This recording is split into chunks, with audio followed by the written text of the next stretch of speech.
Back in 2005, I was diagnosed with a skin cancer that was actually located on my face. The cells had rapidly wrapped around some of my facial nerves, which left me somewhat scarred on my left side of my face.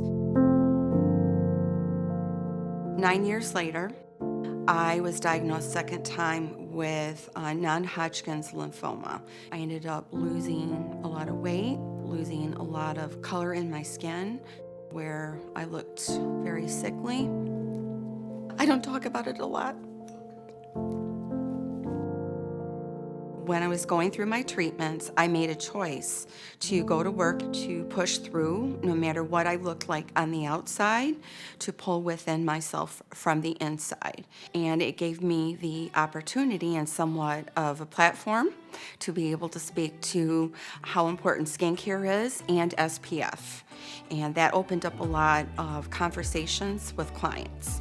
I turned that negative experience into a positive experience. Someone can come to me and can talk to me about what their challenges. I know exactly what they're going through. I am Cheryl's store director, and Cheryl's amazing story is one of the most inspiring I've ever heard. She's been with Sephora for 20 years. She never has a bad day. She's always smiling. She's so positive, and she's definitely the cheerleader in our store. As of today, I celebrate 3 years of being cancer-free. Woohoo! It's important for me to share because survivors can connect with each other. My Sephora team rallied around me in a way that I could have never, ever have expected. And they just were a constant reminder, not just who I am to them, but they are to me.